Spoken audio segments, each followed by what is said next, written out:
கர்த்தரும் இரட்சகருமாய் இருக்கிற இயேசு கிறிஸ்துவின் ஈடிணையற்ற இன்ப நாமத்தினாலே மகிமை டிவி நேயர்களை அன்புடன் வாழ்த்துகிறேன். எழுப்புதலின் சத்தம் நிகழ்ச்சியின் வாயிலாக உங்களை சந்திப்பதிலே மிகுந்த மகிழ்ச்சி அடைகிறேன். இன்றைக்கு சிந்திக்கும்படியாக தெரிந்து கொள்ளப்பட்ட வேத பகுதி பிரசங்கி 1ஆம் அதிகாரம் 2ஆம் வசனம். மாயை மாயை எல்லாம் மாயை என்று பிரசங்கி சொல்லுகிறார். இன்றைக்கான சிந்திக்கும்படியாக தெரிந்து கொள்ளப்பட்ட தலைப்பு மாயை. எல்லாம் பொய்யானது. இந்த உலக வாழ்க்கையிலே நாம் அனுபவித்து கொண்டிருக்கிற அநேக காரியங்கள் உண்டு. ஆனால் அது எல்லாம் நிரந்தரம் அல்ல, எல்லாம் பொய்யான ஒன்று. சிந்தித்து பாருங்கள். நம்மளுடைய சிறு வயது, நம்மளுடைய வாழ்க்கையிலே கடந்து வந்த உறவினர்கள், நண்பர்கள், எல்லா காரியங்கள் எல்லாம் நினைக்கும் போது சில நேரங்களில் அது மாயையாக தெரிகிறது. இந்த மாயான காரியங்கள், அனுபவங்கள், நம்மளுடைய ஆசைகள், நம்முடைய பாசங்கள் எதுவும் இந்த உலகத்தில் நிரந்தரம் கிடையாது. அதை இந்த பிரசங்கி இந்த பகுதியிலே மிகவும் இந்த பிரசங்கி 1ஆம் அதிகாரத்தில் நம்ம கற்றுக்கொள்ளலாம். இந்த 1ஆம் அதிகாரத்தை மையமாக வைத்து இன்றைக்கு இந்த மாயையான உலகத்தில் நாம் எப்படி இருக்கிறோம், நம்மளுடைய செயல்கள் எப்படி இருக்கிறது, நாம் எப்படிப்பட்ட காரியத்துக்கு ஓடிக்கொண்டிருக்கிறோம் என்பதை குறித்து நாம் இன்றைக்கு தியானிக்கிறோம். இங்கே மாயை என்று சொன்ன உடனே நம் மனதுக்குள்ள வருகின்ற காரியம் என்னன்னா, முடியாத சூழ்நிலை, அப்படி இல்லைன்னா சில காரியங்கள் முடிந்து விட்டது, இல்லை தோல்வி, எது எடுத்தாலும் தோல்வி. இப்படிப்பட்ட நிலைமையில தான் நம்ம என்ன செய்வோம், இந்த உலகம் மாயை, இதெல்லாம் நமக்கு தேவையில்லை என்று சொல்லுவோம். இப்போ இன்னும் ஒரு கதை உண்டுல்ல, ஒரு நரி ஒரு திராட்சை தோட்டத்துக்குள்ளே போகும். அந்த திராட்சையை பழத்தை பறிப்பதற்காக அது முயற்சி செய்யும். ஆனால் அதனால் எடுக்க முடியாது, பறிக்க முடியல. அதனால் அது சொல்லும், சீச்சி இந்த பழம் புளிக்கும் என்று. நாம் எல்லாரும் சிறு வயதிலே கேட்ட அந்த கதையை போன்றுதான் நாம் சில வேளைகளிலே சில காரியங்களில் நமக்கு கிடைக்கவில்லை, முடியாது, இது நடக்கவே நடக்காது, அந்த சூழ்நிலையில் என்ன செய்வோம், எல்லாம் மாயை என்று சொல்லுவோம்.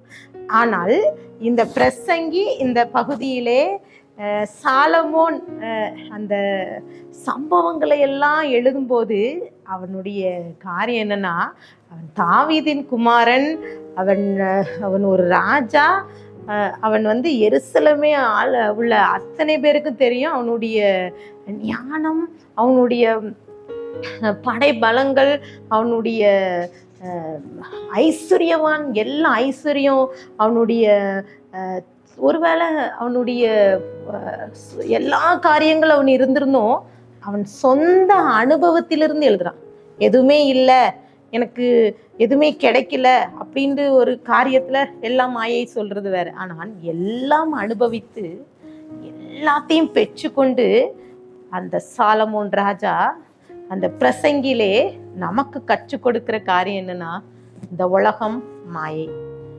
இந்த மாயையான உலகத்தில் நடக்கிற நிறைய காரியங்களை இங்கே வரிசையாக அந்த பிரசங்கி 1ஆம் அதிகாரத்தில் வரிசையாக சொல்லியிருப்பார். அதில் 1ஆம் அதிகாரம் 3 சூரியனுக்கு கீழே மனுஷன் படுகிற எல்லா பிரயாசத்தினாலும் அவனுக்கு பலன் என்ன என்று சொல்லி அங்கே குறிக்கிறார். சூரியனுக்கு கீழே நடக்கிற அத்தனை பிரயாசம், நம்ம இப்போ காலையிலே எழும்புகிறோம், நிறைய காரியங்கள்லாம் செய்கிறோம். சில நேரங்களில் நிறைய காரியங்கள் நம்ம அனுபவிக்கிறோம். நிறைய வீடுக்கு மாடிக்கு மேலே மாடி கட்டுறது, நிறைய வாகனங்களை வாங்குறது, உலக ஆசைகள். யாருக்காவது இது போதும் அப்படின்னு நம்ம அதை போதும் அப்படின்னு சொல்லிட்டு திருப்தியாக இருக்கோமா? இல்லை, நம்ம இன்னும் நிறைய காரியங்களை நாடி ஓடிக்கொண்டு தான் இருக்கிறோம். இங்கே பார்த்தீங்கன்னா சூரியனை கவனிச்சு பாருங்க. சூரியன் காலையிலே உதிக்கிறது, ஆனால் அது மாலையிலே அது உதித்த இடத்திற்கே திரும்பி செல்கிறது. அங்கே 1ஆம் அதிகாரம் 5 குறிப்பிட்ட காற்றை கவனித்து பாருங்க. அந்த 6ஆம் வசனம், அது 1ஆம் அதிகாரம் 6ஆம் வசனம் பாருங்க. காற்று தெற்கே போய் வடக்கே சுற்றி சுழண்டு அது எங்கே அது வந்ததோ அதே இடத்திற்கு, உற்பத்தியான இடத்திற்கே செல்கிறது.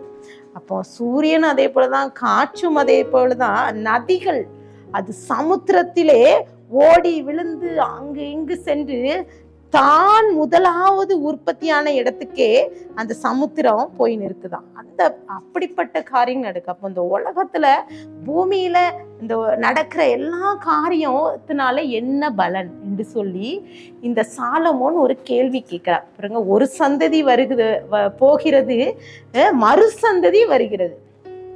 சந்ததி நம்மளுடைய முன்னோர்கள், அதற்கு முன்பதாக என்ன நடந்தது, நமக்கு பின்பதாக என்ன நடக்க போகிறது. ஒரு சந்ததி போகிறது, மறு சந்ததி வருகிறது. உலகம் அப்படியே சுற்றி கொண்டே இருக்கிறது, எல்லாம் கடந்து சென்று கொண்டே இருக்கிறது. இதெல்லாம் நம்ம யோசித்து பாருங்க. நம்மளுடைய வாழ்க்கையிலே நாம் எதை சாதிக்கிறோம், என்ன காரியத்தை எடுத்துக்கொண்டு இருக்கிறோம். பிரசங்கி 1:11 அங்கே தெளிவாக கொடுக்கப்பட்டிருக்குது. முன் இருந்தவைகளை பற்றி ஞாபகம் இல்லை, அப்படியே பின்வரும் காரியத்தை பற்றியும் இனிமேல் இருப்பவர்களுக்கு ஞாபகம் இராதான். முன்னாடி இருந்த காரியத்தையும் பின்னாடி வர்ற காரியத்தையும் இனிமே ஞாபகம் இருக்காதான். அப்படிதான் இந்த உலகம். நமக்கு முன்பதாக வாழ்ந்த நம்மளுடைய உறவினர்கள், முன்னோர்கள் சிலரை பற்றி தெரியும். அதுக்கு முன்பதாக நம்மளுடைய பாட்டம் முப்பாட்டம் அவங்க காலத்தில் என்ன நடந்தது, அவ்வளோதான், அப்படியே மறைந்து விடுகிறது. முன் இருந்தவர்களை பற்றி ஞாபகம் இல்லை. சில நாட்களுக்கு முன்பதாக என்னுடைய சிறு வயதிலே என் கூட படித்த ஒரு பிள்ளைய என்னுடைய நண்பர் ஒரு பிள்ளையை நான் பார்த்தேன். பாருங்க, அவள் நிறைய காரியத்தை சொன்னான். நான் அதெல்லாம் யோசித்து பார்க்கேன், எல்லாம் மறந்து போச்சு. எல்லாம் சின்ன வயசில் நாங்கள் எப்படி இருந்தோம், என்ன படிக்கும்போது படிக்கிற காலகட்டத்தில் எங்களுடைய சிறு வயசில் நம்மளுடைய சிரிக்க வைக்கிற நிறைய காரியங்களெல்லாம் அந்த சிறு வயதுக்கே கொண்டு போயிட்டு அந்த அளவுக்கு நிறைய காரியங்களை சொல்லும்போது ஞாபகத்தில் இல்லை. எவ்வளோ அதெல்லாம் பார்க்கும்போது உண்மையில சந்தோஷம். ஒருவேளை அதெல்லாம் பேசி நாம் சிரிக்கிறோம், ஆனால் அதை நாம் திரும்பி பெற முடியுமா? அந்த சின்ன வயசுல நடந்த அந்த நேரத்தை நாம் திரும்பி பெற்றுவிட முடியாது. பிரசங்கியில ஒரு வசனம் சொல்லுது, பிரசங்கி 7:10 அந்நாட்களை பார்க்கிலும் முன்னாட்கள் நலமாயிருக்கிறது என்று சொல்லாதே, நீ இதை குறித்து கேட்பது ஞானம் அல்லன்னு சொல்றான். இன்றைக்கு அநேகர் இந்த வார்த்தையை கேட்டுக்கொண்டிருக்கிற நீங்க கூட நம்ம சொல்வதுண்டு, இந்த நாட்களை பார்க்கிலும் முன்பு இருந்த நாட்கள் நலமாயிருந்தது என்று சொல்லுவோம்ல. நான் சின்ன வயசுல நாங்கள் அப்படி இருந்தோம் சொல்வதுண்டு. சின்ன வயது ஒருவேளை நாங்கள் முன்னாடி என்னுடைய முன்னோர்கள் இருந்த காலத்தில் நாங்கள் அப்படி இருந்தோம், அப்போ தான் நல்லா இருந்தது. சில பிள்ளைகள் நிறைய பெரிய தாய்மார்கள் சிலர் சொல்கிறது காரியம் என்னென்னா, நாங்கள் முன்னாடி உள்ள காரியங்கள், முன்னாடி நாங்கள் சிறு வயசில் அப்படிலாம் நிறைய காரியங்கள்லாம் நாங்கள் இவ்வளோ ஹாப்பியாக இருப்போம். இப்போல்லாம் அந்த மகிழ்ச்சி எங்கேயுமே இல்லை. கூட்டு குடும்ப வாழ்க்கையை குறித்து நிறைய பேசுவது உண்டு. பாருங்க, இப்போல்லாம் அந்த ஹாப்பினஸ், அந்த சந்தோஷம் இப்போ கிடைக்கிறது இல்லை. இதை தான் சொல்லுவோம், இப்போ பார்க்கலாம் முன்னாடி நல்லா இருக்கும்னு சொல்லலாம். ஆனால் இப்போ இருக்கிற காலத்தை, வாழ்கிற காலத்தை சிலர் வாழ்கிறதே இல்லை. இருக்கிறதுல திருப்தியே இல்லை. இருக்கிற காரியத்துல போதும் என்ற மனதுடன் தேவ பக்தி, போதுங்கிற மனம் இன்றைக்கு அநேகருக்கு இருப்பதே இல்லை. பிரசங்கி 1:12-13 பிரசங்கியாகிய நான் எருசலேமில் இஸ்ரவேலிற்கு ராஜாவா இருந்தேன். வானத்தின் கீழ் நடப்பவைகளை எல்லாம் ஞானமாய் விசாரித்து ஆராய்ந்து செய்ததற்கு என் மனதை பிரயோகம் பண்ணினேன். மனுஷர் இந்த கடும் தொல்லையினால் அடிப்படும்படிக்கு தேவன் அதை அவர்களுக்கு நியமித்திருக்கிறார் என்று சொல்லி அங்கே குறிப்பிடப்பட்டிருக்குது. அப்போ பிரசங்கி சொல்றாரு, நான் என்னுடைய சொந்த முயற்சினால் நான் ஆராய்ச்சி செஞ்சேன். தேவன் நியமித்திருக்கிறார், எல்லாத்துக்கும் ஒரு காரியத்தை நியமித்து வைத்திருக்கிறார். அது கடும் தொல்லை என்று சொல்லி அங்க நம்ம வாழ்ற வாழ்க்கை எப்படின்னா கடும் தொல்லையா இருக்குதான்.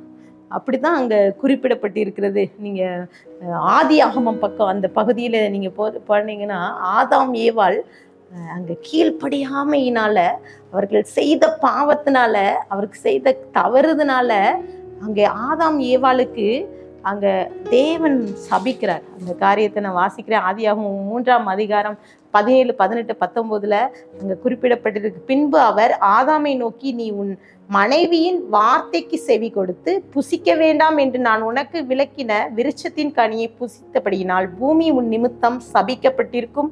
நீ உயிரோடு இருக்கும் நாளெல்லாம் வருத்தத்தோடே அதன் பலனை புசிப்பாய். அது உனக்கு முள்ளும் குறுகும் முளைப்பிக்கும் வெளியின் பயிர் வகைகளை புசிப்பாய். நீ பூமியிலிருந்து எடுக்கப்பட்டபடியால் நீ பூமிக்கு திரும்ப மட்டும் உன் முகத்தின் வேர்வையால் ஆகாரம் புசிப்பாய்.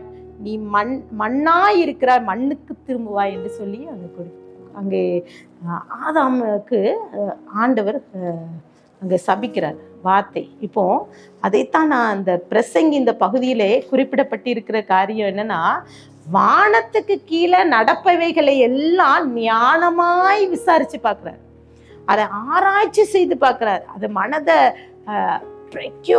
பண்ணி அதை பார்த்து மனு புத்திரருக்கு இந்த கடும் தொல்லை அகப்படுவதற்கு காரணம் என்ன என்று சொல்லி அவன் ஆராயிறான். இந்த சாலமோன் ஆராய்ந்து பார்க்கிறான். வானத்துக்கு கீழே நடக்கிற எல்லாத்தையும் ஆராய்ச்சி செஞ்சு பார்க்கிறான். எதனால அந்த மனு புத்திரர்கள் இப்படி அவர்கள் கடும் தொல்லையினால இருக்கிறதுக்கு காரணம் என்னன்னா, தேவன் அதை அவர்களுக்கு நியமித்திருக்கிறார் என்று சொன்னார். நம்ம சொல்றோம்ல, நான் இவ்வளோ பாடுபடுறேன், இவ்வளோ கஷ்டப்படுறேன், இவ்வளோ காரியங்கள்லாம் செய்கிறேன், இதெல்லாம் அவங்கள பாருங்க எல்லாரும் நல்லா இருக்காங்க, அவங்க எல்லாம் சந்தோஷமா இருக்காங்களேன்னு சொல்லுவோம். ஒவ்வொருத்தருக்கும் ஒவ்வொரு பாடுகளை கர்த்தர் நியமித்திருக்கிறார். ஒருவருக்கு அது கடன் பிரச்சனையா இருக்கலாம், சிலருக்கு சரீர பலவீனமா இருக்கலாம், சிலருக்கு உறவினரை இழக்கிற சூழ்நிலையா இருக்கலாம், மரணப்படுக்கையா இருக்கலாம், குடும்ப பார பிரச்சனையா இருக்கலாம், பிள்ளைகள் இல்லை, அப்படி நிறைய காரியங்கள் சொல்லலாம். அப்போ ஒவ்வொருத்தருக்கும் ஒவ்வொரு விதமான காரியங்களை கர்த்தர் நியமித்து வைத்திருக்கிறார். அதை முதலாவது நாம் அறிந்து கொள்ள வேண்டும். வேதத்துல அந்த பிரசங்கி அந்த 1ஆம் அதிகாரத்தை நீங்க தியானித்து பார்த்தீங்கன்னா, பிரசங்கியாகிய சாலமோன் சொல்றாரு, நான் ரொம்ப பெரியவனா இருந்தேன், எல்லாருக்கும் முன்ன எருசலேமில் அத்தனை பேருக்கு முன்பதாக ஞானமுறை தேறினேன், எல்லாத்துக்கும் முன்னாடி நான் ஞானவானா இருந்தேன். ஆனா பாருங்க, இதெல்லாம் இவ்வளோ ஞானம் இருந்தும் எல்லாருக்கும் முன்னாடி இவ்வளோ ஞானம் இருந்தும் என் உள்ளத்துல சொல்லிட்டேன், இவ்வளோ ஞானம் எனக்கு இருக்குதுன்னு உள்ளத்துல சொல்லிக்கிட்டேன்.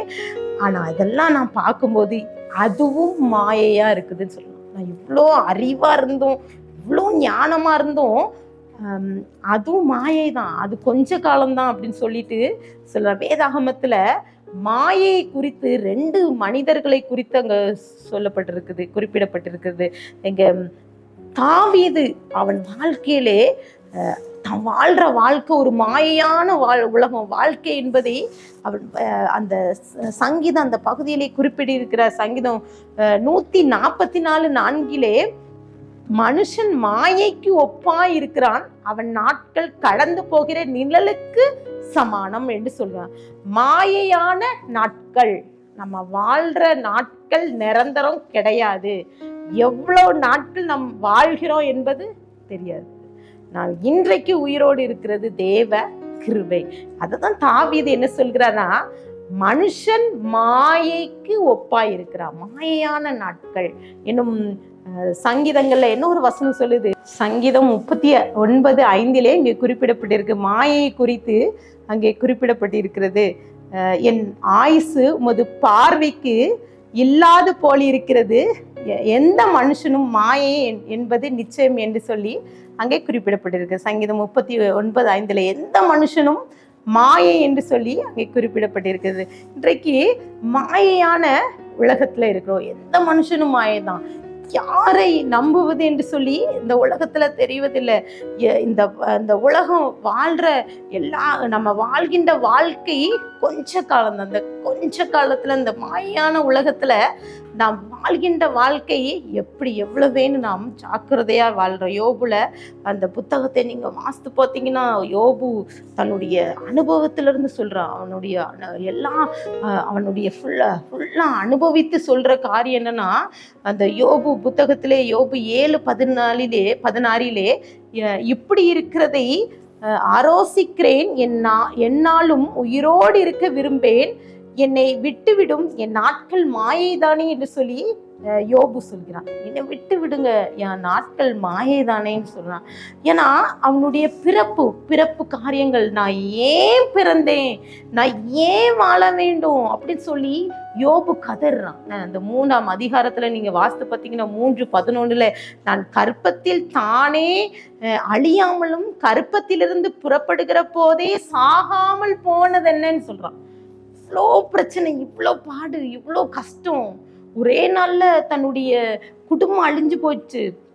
அவனுடைய மனைவி சொல்ற தேவனை தூஷித்து ஜீவனை விட்டுருங்க சொல்ற. அப்படி எல்லா சூழல், நண்பர்கள் அவனை வெறுக்கிறாங்க, அவனை குற்றம் சுமத்துகிற நண்பர்கள், அவனுடைய சூழ்நிலை, அவனுடைய எல்லாமே இழந்து போயிருக்கிறான். அப்போ அவனுக்கு சிந்தனைக்குள்ள வர்ற காரியம் என்னன்னா, நான் அந்த கற்பத்துல இருக்கும்போதே நான் அழிஞ்சு போயிருந்தேன்னா, நான் செத்து இறந்து போயிருந்திருக்கலாம், எதுக்கு நான் உயிரோடு இருக்கணும்னு சொல்லிட்டு அவன் பிறப்ப நான் ஏன் பிறக்கிறேன்னு சொல்லிட்டு அவன் சொல்கிறத நம்ம பார்க்கிறோம். அந்த யோபு புத்தகம் முழுவதும் நீங்க வாசித்து பண்ணா யோபு சொல்கின்ற முழுவதுமான காரியம் என்னன்னா மாயை, இந்த உலகம் மாயை. ஏன்னா அவன் ஐஸ்வர்யவானா இருக்கான், அவன் அவ்வளோ உலக ஆசீர்வாதம் இருக்கும்போது அவன் கூட இருந்த உறவினர்கள் போயிட்டாங்க, மனைவி போயிட்டான், நண்பர்கள் விட்டாங்க. அவன் தனியா இருக்கும்போது தான் வாழ்க்கை எப்படிப்பட்ட வாழ்க்கை, நான் வாழ்ற வாழ்க்கை எப்படிப்பட்ட வாழ்க்கை என்பதை அவன் அறிந்து கொண்டான். மாயை உலகம், மனுஷன் மாறிடுவான், மனுஷனுடைய குணங்கள் மாறிடும் என்பதை அனுபவிக்கும். யோபு 10:18-19 அங்க ஃபுல்லா நீங்க வாசித்து பார்த்தீங்கன்னா அவன் கதறுகிறத குறிப்பிடப்பட்டிருக்குது. ரொம்ப கதறுறான் ஆண்டவர்கிட்ட, தேவனே அப்படின்னு சொல்லிட்டு ரொம்ப கதறுகிறாள். அந்த யோபு 10ஆம் அதிகாரம் 18-19 நான் வாசிக்கிறேன். நீர் என்னை கற்பத்திலிருந்து புறப்பட பண்ணுகிறது என்ன, ஒரு கண்ணும் என்னை காணாதபடி நான் அப்பொழுதே ஜீவித்து போனால் நலமாயிருக்குமே, நான் ஒரு காலம் இல்லாதது போல இருந்து கற்பத்திலிருந்து பிரேத குழியில் கொண்டு போகப்பட்டிருப்பேனேன்னு சொல்றான். ஒருவேளை அவன் என்ன சொன்னா, கற்பத்துல இருந்து பிறக்கும் போதே ஒருவேளை நான் மறிச்சிருந்தேன்னா யாரும் என்னை பார்த்திருக்க மாட்டாங்க, கற்பத்துல இருந்து இல்லாம போயிருந்தா கூட இந்த பாடுகளை நான் அனுபவிச்சிருக்க மாட்டேனே. பாருங்க, பிறப்புக்கும் இறப்புக்கும் நடுவே உள்ள போராட்டம். நம்ம பிறக்கிறது இறக்குறது, இதுக்கு நடுவுல என்ன நோக்கம் இருக்குது பாருங்க. நம்ம மறிச்ச பிறகு பாருங்க, நம்ம கல்லறையில என்ன போட்டிருக்கோம்னா பிறப்பு இறப்பு, அதுக்கு இடையில ஒரு டேஷ் போட்டிருக்கோம், அவ்வளவுதான் வாழ்க்கை. அதுக்குள்ளதான் நம்ம வாழ்ந்த வாழ்க்கை, அவ்வளவுதான். அதை உண்மையில யோபு அதை அறிந்து கொண்டான்.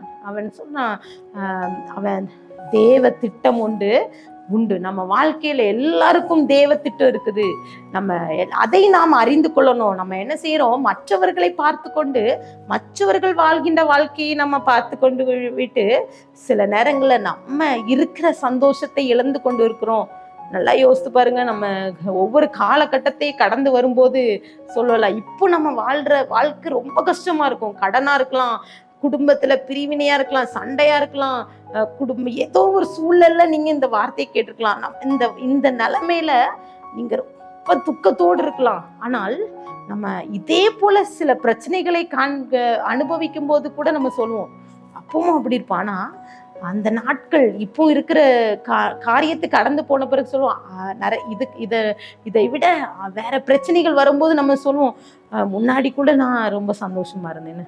அப்படிதான் சில நேரங்கள்ல நாம் இருக்கிற வாழ்கின்ற ஒரு ஒரு ஒரு வாழ்க்கைன்னு கூட நம்ம சில நேரங்கள்ல நம்ம சந்தோஷமா வாழ்றதுல இருக்கிற இடத்துல நம்ம வாழ்கின்ற வாழ்க்கையில சில நேரங்கள்ல துக்கத்தோடு இருக்கும். சிலர் முகத்தை பார்த்தீங்கன்னா எல்லாம் இருக்கும், பணம் இருக்கும், புகழ் இருக்கும், வேலை இருக்கும், எல்லாம் இருக்கும், ஆனால் துக்கத்தோடு முகத்தை பாருங்க மூன்றிருப்பாங்க, சந்தோஷமா இருப்பாங்க. அவங்களும் வாழ மாட்டாங்க, அடுத்தவங்களையும் வாழ விடுறது இல்லை.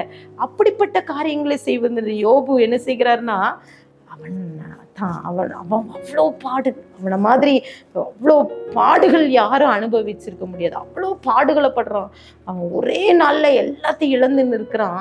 அவன் அது மாத்திரம் இல்லை, சரீர பலவீனங்கள், உருமாறி போயிருக்கிறான். அவனை பார்க்கிறவங்க அவனை வேடிக்கை செய்ய கேலிக்கின்ற அவனுக்கு வேலை செய்கின்ற வேலைக்காரர்கள் கூட அவனை அற்பமாக நினைக்கிறான். அவன் வார்த்தையை கூட கேட்கறதுக்கு அல்ல. அப்படிப்பட்ட நிலைமையில யோபு தன்னை வெறுத்து சொல்லலாம். இவ்வளோ இருந்தும் நான் ஒருவேளை கற்பத்துல இருக்கும்போது மறைச்சிருந்தா கூட என்னை யாருக்கும் தெரிஞ்சிருக்காதே. இப்போ இவ்வளோ பாடுபட்டு என்னை நான் இப்படிப்பட்ட நிலைமையில இருக்கிறேனே. இப்படிப்பட்ட சூழ்நிலையில யோபு பேசுகிறான். அப்போ அந்த துன்பத்தின் நடுவுல அவன் கதறுகிறான். இதெல்லாம் இப்படிப்பட்ட சூழ்நிலை யோபுடைய, ஒருவேளை மாயான உலகத்துல இருக்கிறோம், இப்படிப்பட்ட சிச்சுவேஷன், ஒருவேளை யோபுவோ போல உங்க வாழ்க்கையில ஏதோ காரியத்தை நீங்க எதிர்கொண்டுட்டு இருக்கலாம். இப்போ இருக்கிற காலகட்டத்துல ஒருவேளை இந்த வார்த்தையை நீங்க கேட்டுக்கொண்டு சொல்லிட்டு இருக்கலாம். ஒருவேளை நான் யோபுவை போல ஒருவேளை கருவுல தாயின் கருவுல இருக்கும்போதே நான் மறைச்சிருந்திருக்கலாமே. ஏன் இந்த பாடம் எனக்கு கர்த்தர் அனுமதித்தார்? ஏன் இந்த நோயை எனக்கு அனுமதித்தார்? ஏன் இந்த கடனை அனுமதித்தார்? ஏன் இந்த பிரச்சனை சுகவீனம், ஏன் இந்த பலவீனம்னு சொல்லிட்டு கூட யோபுவை போல நீங்க புலம்பி கொண்டிருக்கலாம். யோபுவை போல நீங்க சோர்ந்து போயிருக்கலாம். ஆனா ஒண்ணு நடந்தது என்னன்னா, யோபு கர்த்தர் மீண்டுமாக சொன்னார். அவர் தேவரே சகலத்தையும் செய்ய வல்லவர், நீ செய்ய நினைத்த காரியம் தடைபடாது என்பதை அறிந்திருக்குன்னு சொல்லிட்டு யோபு 42:2 அவன் அறிக்கை இடுகிறான். நாவிலே அறிக்கையிடான். மேலே நான் சொல்றேன், இந்த வார்த்தையை கேட்டுக்கொண்டு இருக்கிற நீங்களும் கூட இப்படிப்பட்ட நிலைமையில புலம்பி கொண்டிருக்கலாம். பிள்ளைகளை நினைச்சு, குடும்பத்தை நினைச்சு, சூழ்நிலையை நினைச்சு இப்படி ஏன் வாழ்றன்னு கூட நீங்க கேட்டுக்கொண்டிருக்கலாம். ஆனால் ஒண்ணு தேவன் சகலத்தையும் செய்ய வல்லவர். நம்ம ஒவ்வொருவருக்கும் ஒவ்வொரு திட்டத்தை வைத்திருக்கிறார். ஒவ்வொருவருக்கும் ஒவ்வொரு ஆசீர்வாதத்தை, யாருக்கும் ஆசீர்வாதம் வைக்கலன்னு சொல்ல முடியும். எல்லாத்துக்கும் ஒரு ஆசீர்வாதம் உண்டு. எல்லாத்துக்கும் எல்லா சூழ்நிலையிலையும் கர்த்தர் உங்களுக்கு நல்ல ஒரு சூழ்நிலை, ஒரு வாழ்க்கை கொடுத்திருக்கிறார். நல்ல ஒரு கணவரை கொடுத்திருப்பார். நல்ல ஒரு மனைவியை உங்களுக்கு தந்திருப்பாங்க. நல்ல ஒரு குழந்தைகளை உங்களுக்கு கர்த்தர் கொடுத்திருக்கிறார். நல்ல ஒரு வீடு இருக்கிற இடத்துல நம்ம எப்படி வாழ்கிறோம், ஆண்டவர் அதை பார்க்கிறார். யோபு கடைசியில நம்பின ஆண்டவர்கிட்ட சொன்னார், நீங்க தான் சகலத்தை செய்யவர். அவர் ரெட்டிப்பான ஆசீர்வாதத்தை யோபுக்கு கொடுத்தார். பிரியமானவர்களே, இந்த பிரசங்கி இந்த அதிகாரத்துல நீங்க வாசித்து பார்த்தீங்கன்னா, அந்த சாலமோன் ராஜா அவர் சொந்த அனுபவத்துல இருந்து சொல்றாரு. நிறைய இந்த பிரசங்கில ஒவ்வொரு அந்த அந்த அதிகாரங்கள் ஒவ்வொன்றிலையும் ஒவ்வொரு காரியங்களுக்கு குறிப்பிடப்பட்டிருக்கு. அந்த 12வது 1 12 அதிகாரம் இருக்கு. அதுக்குள்ள நிறைய காரியங்கள், மாயையான காரியங்கள் நிறைய வரிசையா சொல்லப்பட்டிருக்குது. பிரசங்கி 2:1 என்ன குறிப்பிடப்பட்டிருக்குன்னா, சந்தோஷமும் இன்பத்தையும் அனுபவித்தேன், அதுவும் மாயை என்று சொல்கிறார். இன்னும் பிரசங்கி 2:11 வேலையும் பிரயாசமும் மாயை என்று சொல்றார். பிரசங்கி 2:11 குறிப்பிடப்பட்டிருக்கு, சூரியனுக்கு கீழே பலன் ஒன்றுமில்லை, அதுவும் மாயை என்று சொல்கிறார். பிரசங்கி 2:15 அதிக ஞானம் மாயை என்று சொல்கிறார். பிரசங்கி 2:17 ஜீவனை வெறுத்தேன், எல்லா கிரியைகளையும் விசனமாயிருந்தது, எல்லாம் மாயை. இப்படி அந்த பிரசங்கி புத்தகத்தை நீங்க எடுத்து பார்த்தீங்கன்னா, ஒவ்வொரு காரியம் நம்ம இப்ப அனுபவிக்கிற ஒவ்வொன்றையும் குறித்து சொல்லி ஒவ்வொன்றும் மாயை என்று சொல்லி அங்க குறிப்பிடப்பட்டிருக்கிறது. பிரசங்கி 2:19 ஞானமாய் சம்பாதித்த வஸ்துக்கள் எல்லாம் மாயை.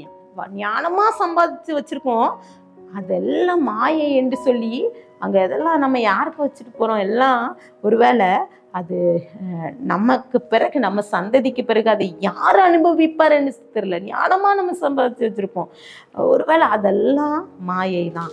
இன்னும் பார்த்தீங்கன்னா பிரசங்கி 2:21 குறிப்பிடப்பட்டிருக்கிறது, ஒருவனுடைய பிரயாசம் அது எப்படின்னா, அவன் சொந்தமாக சம்பாதித்த எல்லா காரியமும், அவன் சொத்து, அவனுடைய எல்லாத்தையும் சேர்த்து வைக்கிறான், அதெல்லாம் மாயை என்று சொல்லி அங்க குறிப்பிடப்பட்டிருக்கிறது. அவன் பிரயாசத்தின் பலன் அது ஒருவனுக்கு அவன் சொந்தமாக்கி கொண்ட ஒரு காரியத்தை சொந்தமாக்கி கொண்டிருக்கோன்னா அதை அனுபவிப்பவர்கள் யார்? அதெல்லாம் மாயை தான். நமக்கு பிறகு அது ஒரு மாயையாக போய்விடுகிறது. இருக்கிற இடம் தெரியாமல் அழிந்து விடுகிறது.